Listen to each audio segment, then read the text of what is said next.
La Loire, le plus grand fleuve français, s'étire sur plus de 1000 km, de l'Ardèche au massif armoricain. C'est entre Orléans et Angers qu'il trouve sa plus belle identité paysagère, devenant ce que certains appellent le fleuve royal. Il est classé par l'UNESCO comme patrimoine mondial de l'humanité au titre de paysage culturel vivant. Le paysage de Val-de-Loire, ce sont ces châteaux Renaissance, ces villages de pierre blanche et cette lumière irréelle du petit matin. L'homme est venu s'installer ici pour profiter des richesses du fleuve, évidemment, mais il a dû aussi apprendre à se méfier de ses caprices, les fameuses crues de la Loire. Nous allons découvrir le village de Cande-Saint-Martin qui résume à lui tout seul le caractère de ce paysage.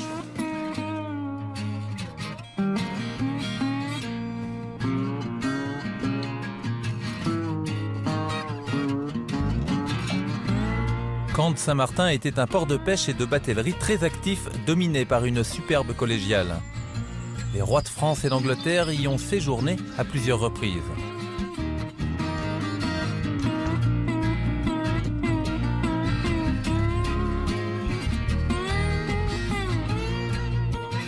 Le village jouit d'une situation exceptionnelle surplombant la Vienne et la Loire.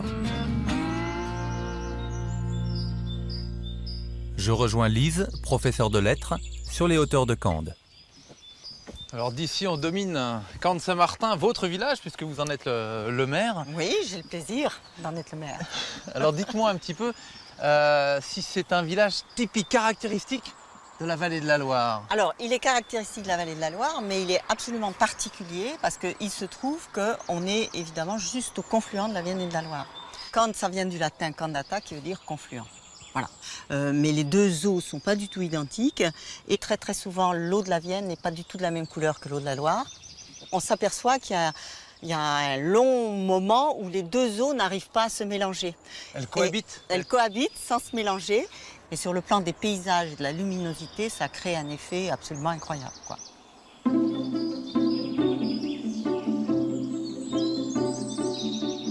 Et tout ça, tout le paysage que l'on découvre ici depuis ce point culminant, il est classé. Oui, ça, là, cette pointe, hein, ça s'appelle le Véron, mais qui n'est pas cultivé parce que c'est classé. Hein, et c'est riche parce que c'est les alluvions des deux fleuves qui ont façonné ce bocage. Vous êtes une enfant de la Loire. Le paysage qu'on voit avec ces bancs de sable, est-ce que c'est quelque chose qui a changé au cours du temps? Est-ce que c'est quelque chose qui bouge? Ça bouge sans arrêt, sans arrêt. Vraisemblablement, il y a 2 siècles, c'était ou 3 ou 4, c'était pas du tout comme ça. Et moi, quand j'étais enfant, d'abord, il n'y avait pas le pont. Le fait de construire un pont, ça fait bouger le fleuve. Hein.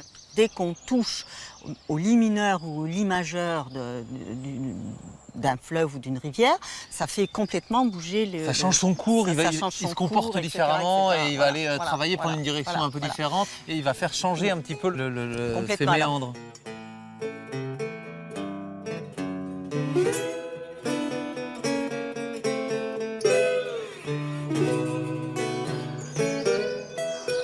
La présence de la Loire n'est pas seulement un atout pour le tourisme.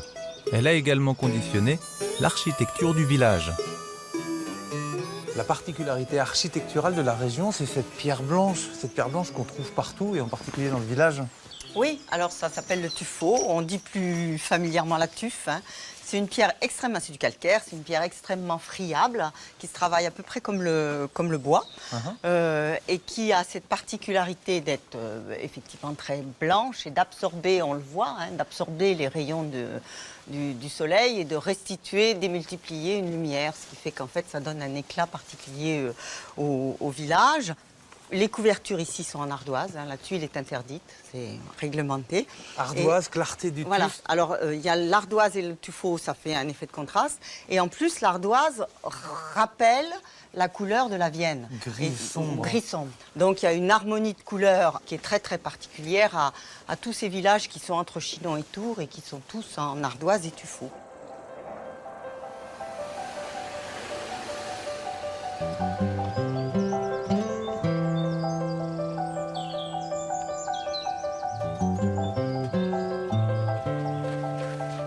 Alors à Cande-Saint-Martin, vous avez une célébrité mondiale quand même. Oui, alors outre Saint-Martin, effectivement, on a donc le grand compositeur Henri Dutilleux qui a acheté cette maison en 1981 mais est-ce qu'il composait ici?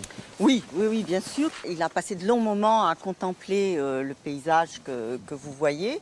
La lumière, les sons, les oiseaux, le vent, enfin tout ça a été source d'inspiration pour lui. Et puis ensuite, il allait composer dans sa maison là-bas, dans sa cellule de moine, comme il l'appelle, où il y avait son piano. Et il disait, je me mets dos à la Loire parce que la fascination pour le paysage l'empêchait après de composer. Il disait toujours, la Loire, jamais symétrique, jamais rectiligne, toujours imprévu. Imprévisible, car le fleuve est plus dangereux que ne le laissent paraître les grèves émergées de l'été. Les hommes ont d'ailleurs depuis longtemps tenté de s'en protéger. Louis-Marie, un géographe consultant auprès de la mission Val-de-Loire à l'UNESCO, va m'expliquer comment. Alors aujourd'hui, la Loire est calme, c'est les eaux basses, mais c'est un fleuve qui est évidemment connu pour ses caprices, son indocilité. La Loire est un fleuve d'origine cévénole, donc son régime participe de la fonte des neiges, des crues dues aux gros orages qui tombent sur les pentes des montagnes, et puis aux averses atlantiques du reste de son bassin. Donc la combinaison de toutes ces sources fait que si on déboise, comme ça a été le cas pendant des siècles, on a des précipitations qui dévalent en quelques heures dans le fleuve, qui se traduisent par des crues d'une extrême violence et d'une grande soudaineté. Là, on est en basse eau. Présentement, on est en basse eau. Et ça monte Ça monte à 6 mètres, 7 mètres. Les grandes crues du 19e, pour vous donner une idée, il y a eu des victimes, bien sûr. Il y a eu la perte du bétail, des maisons emportées, détruites, des arbres arrachés, enfin une catastrophe nationale. La crue de 1846 aurait été une des causes de la révolution de 1848. À cause des ravages que les départements sur l'agriculture nigérians ont connus, voilà, qui était à l'époque la principale source de richesse du pays, bien sûr. Quand on dit que la Loire est capricieuse, c'est pas pas un vain mot. C'est même plus que du caprice, c'est de la folie. Mais c'est pas pour autant un fleuve sauvage, c'est pour le vrai un des plus anciennement aménagés et équipés en Europe. Pour préserver les cultures, au XIIe siècle, les moines de Saumur ont initié la construction d'une digue de 45 km. Elle tempère les caprices du fleuve, mais elle n'est pas toujours suffisante pour protéger les terres. La répartition des habitations dans la région est conditionnée Par les micro-reliefs. On se met sur les zones les moins souvent inondables. Et quand vous parlez de micro-relief, il suffit qu'un terrain soit surélevé d'1 mètre pour que ça soit plus intéressant de l'habiter. Même pas 1 mètre, ça peut être 50 cm. Parce que ça veut dire que c'est un endroit qui ne sera inondable que tous les 10 ans au lieu d'être inondé toutes les années par exemple. Voilà. Tous les 10 ans, c'est bien parce que alors, ça fait 9 ans de tranquille au cours desquels on peut travailler.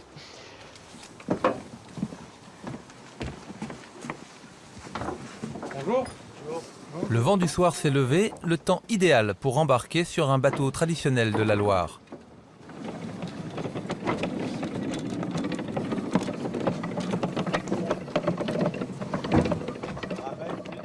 Donc on comprend bien que la Loire est un fleuve un peu colérique, néanmoins c'est aussi un fleuve qui a été beaucoup navigué.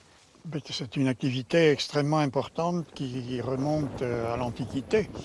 Et un des principaux intérêts est que de Nantes jusqu'à Orléans, on a un fleuve où le vent de mer remonte et comme il y a peu de méandres, on a une navigation à la voile à la montée et au courant à la descente.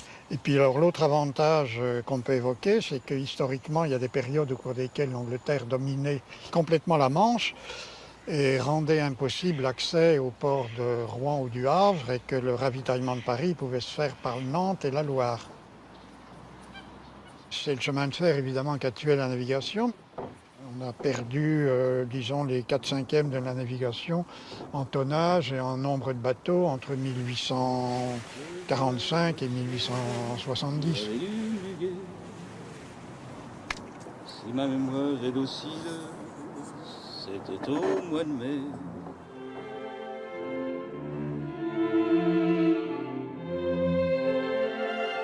Alors même si c'est anecdotique, il y a un regain d'intérêt pour la batellerie sur la Loire, la preuve, le bateau où on est. Ah oui, depuis une vingtaine d'années. Le renouveau de la batellerie à l'ancienne date des années 70-80 et elle a pris un essor énorme depuis les années 90.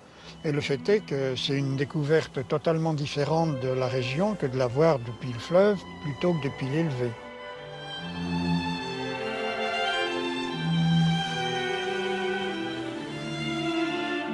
Depuis quelques années, on réhabilite les bateaux mais on réaménage aussi la Loire. Pour construire des ponts, des digues ou des barrages, l'homme a extrait d'importantes quantités de sable et de gravier qui ont conduit progressivement à l'enfoncement du lit de la Loire. Le fleuve ne peut plus alimenter les bras secondaires qui s'assèchent et perdent leurs écosystèmes.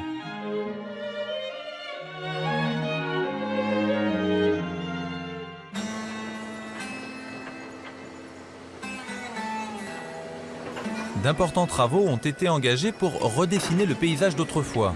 Je les découvre avec Grégoire, membre de la Fédération de pêche. Alors actuellement, Grégoire, les bords de Loire sont en plein chantier. Qu'est-ce qui se passe ici? On a l'impression de voir un chantier d'autoroute. Donc ça fait effectivement un petit peu chantier autoroutier, mais ce n'est pas un chantier autoroutier, c'est bien la restauration d'un milieu naturel. Nous sommes en train de restaurer un bras mort. Donc le lit de la Loire s'est enfoncé.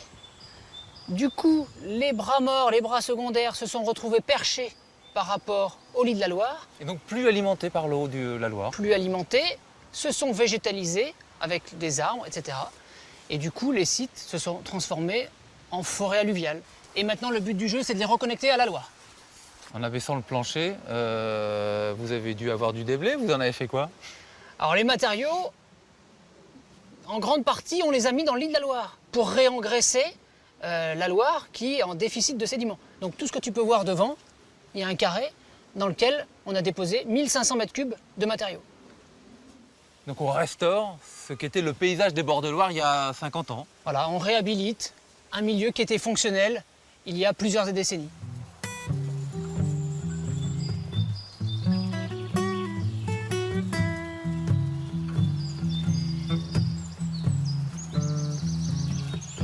Le retour de l'eau dans les bras morts permet à la végétation aquatique de renaître. Alors ça, c'est un bras mort de la Loire qui a été restauré. Effectivement, c'est un bras qui a été restauré en 2011. Donc, depuis le printemps, on a une implantation de la végétation herbacée. Et donc, c'est le support de ponte des poissons et du brochet en particulier. Donc là, on a une végétation diversifiée, végétale, qui s'est installée au cours de l'été. Et donc, qui va être favorable à la reproduction des espèces piscicoles dès le printemps prochain. Donc on n'attend plus que le retour de la Loire, en fait. Effectivement, au cours de l'hiver, quand la Loire va monter, elle va refouler dans le site, va inonder le site, et les poissons vont suivre et vont pouvoir se reproduire à l'intérieur du site.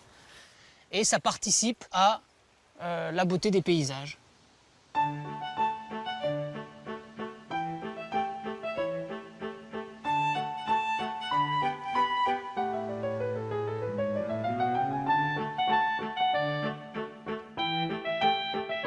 Remonter la Loire, c'est aussi découvrir un paysage qui a trouvé toute sa splendeur à la Renaissance.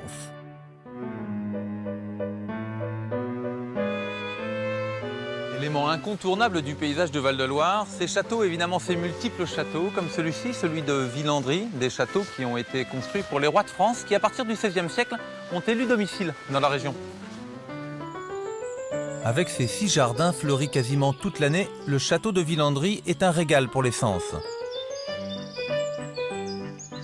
Il a pourtant failli être démoli avant que le docteur Carvalho n'en fasse l'acquisition au début du XXe siècle et ne se passionne pour sa préservation.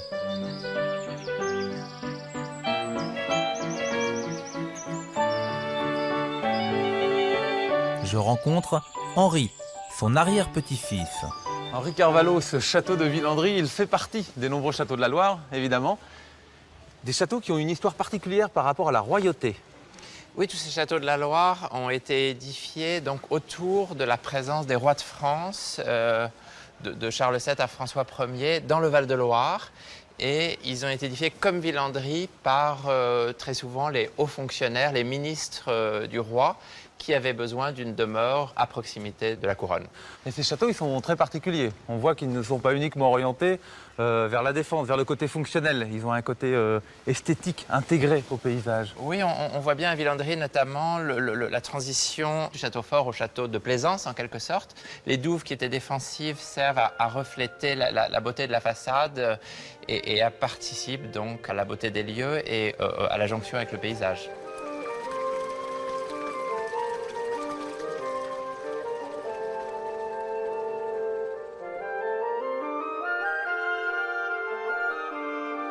Alors là, on arrive sur la terrasse du donjon, c'est la partie moyenâgeuse du château. Oui, ce château a été édifié sur les fondations d'un château du Moyen-Âge, dont on a conservé uniquement le donjon. Ici, au Moyen-Âge, les choses sont un peu closes parce qu'il faut se protéger des agressions extérieures. À la Renaissance, tout s'ouvre, il y a plus de lumière à l'intérieur du château. Les tours ont une dimension plus décorative et d'observation du paysage. C'est le point idéal pour regarder ces jardins très géométriques, très à la française. Il y a le jardin et aussi l'art de le regarder, le moyen de le contempler. Ils sont conçus pour être vus avec une certaine élévation. Pour bien comprendre l'architecture, il faut un petit peu s'élever. Et à Villandry, il y a de très nombreux points de vue, c'est ce qui est assez agréable. Les photographes sont très heureux ici parce qu'avec toutes ces terrasses, on a des angles toujours différents qui s'appliquent sur les jardins qui sont les mêmes mais qui paraissent toujours renouvelés.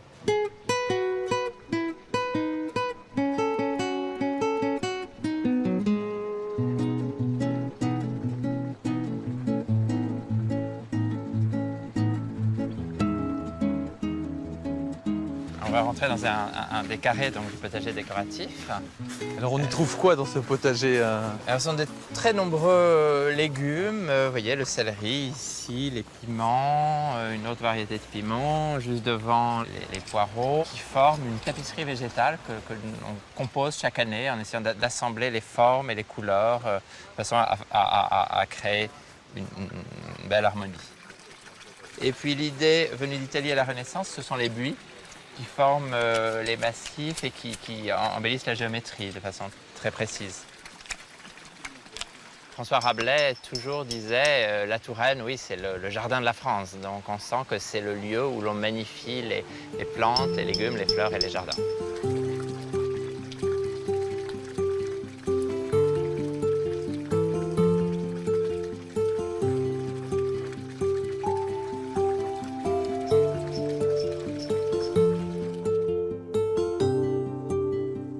La flore abonde le long des berges de la Loire.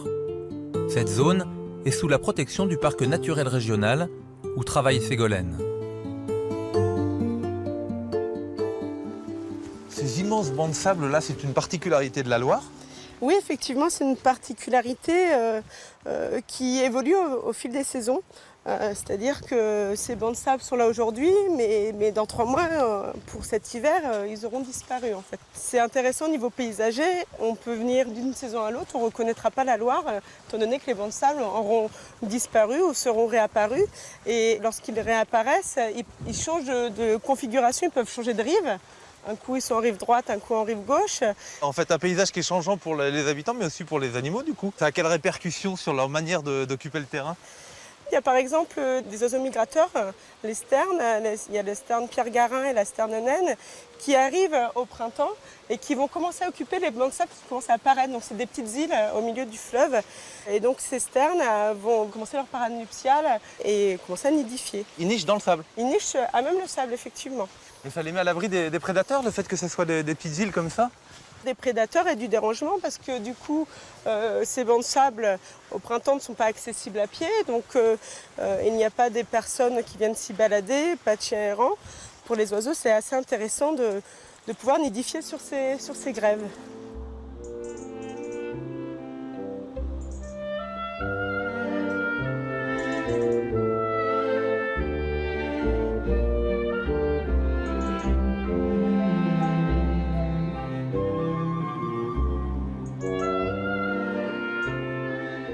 Pour la végétation, j'imagine que c'est pareil, parce que c'est des conditions assez particulières d'être à un moment immergé, à un moment à sec. Effectivement, donc la végétation, c'est adapté aussi. On voit un peu partout, il y a un certain nombre de plantes qui sont en train de pousser. Elles vont arriver juste au moment où elles vont immerger et elles ont très peu de temps pour faire leur cycle. Et ensuite, là, cet hiver, elles vont repartir sous l'eau. Et donc il y a une bande de graines, bien sûr, qui est au fond du lit du fleuve, qui est en attente. Et puis au printemps prochain, la végétation reprendra son cours et voilà, refera son cycle. Ça veut dire que là, il y a des graines qui se sont enfouies dans le sable? Exactement, donc dans le sol, il y a une banque de graines qui est en repos et qui émerge dès qu'elle a la possibilité, elle réapparaît et les plantes ressortent. Alors il y a une plante dont on entend beaucoup parler sur les bords de Loire, c'est cette petite fleur jaune là. C'est une très belle fleur jaune, c'est ce qu'on appelle la jussie. Il y en existe 2 variétés dans nos paysages. Pour nous, c'est une grande catastrophe écologique. C'est une plante qui n'a rien à faire là initialement. Exactement. Elle vient d'où? Elle vient d'Amérique du Sud et centrale. Et elle est arrivée comment? En fait, les premières jussies ont été observées dans le sud de la France, sur Montpellier, au Jardin des Plantes, tout simplement en 1820. Et ensuite, la jussie a été utilisée beaucoup pour l'ornement en fait, des bassins. Des aquariums? Voilà, et des aquariums aussi, effectivement. C'est monospécifique, c'est-à-dire que maintenant, on n'a plus aucune plante en dessous. Il y a de la jussie, il n'y a que de la jussie et rien d'autre. C'est un pouvoir couvrant tel que quand elle s'installe, ça éradique? Voilà, les autres espèces sont impactées.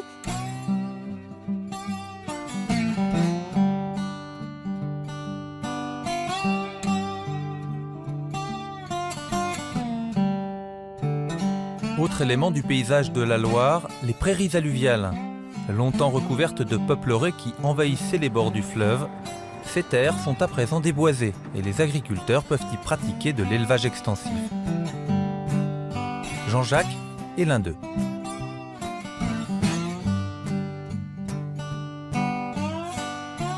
Cette bande de terre qui est inondable de part et d'autre de la Loire, on appelle ça les prairies alluviales. C'est des prairies ligériennes qui sont tout à fait favorables au départ de printemps.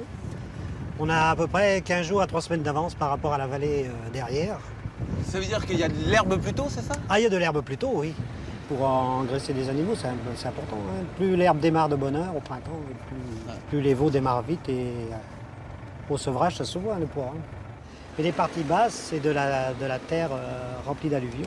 Et très riche. Et très riche. Par contre, au mois de juillet, il faut s'attendre à une période sèche comme jusqu'à l'orchidée, quoi. Et donc toi, t'amènes tes vaches, on les voit là-bas d'ailleurs, t'amènes tes vaches tous les étés ici. Cette année, elle a dû arriver mi-mars. Et on a dû les retirer faute par la Loire, quoi. La Loire, elle a ses petits caprices. Elle monte de temps en temps. Ah, ça veut dire que toi, tu es en surveillance sur le niveau de Loire. Et s'il y a une alerte, tu évacues tout le monde? Ah bah, dès qu'elle arrive à 2 mètres, on suit de près, jour par jour, la montée des eaux. Et bon, il y a des fois, il y a des petites variations un peu plus grandes, mais quand ça arrive déjà à 3 mètres ici, il faut commencer à s'inquiéter, quoi.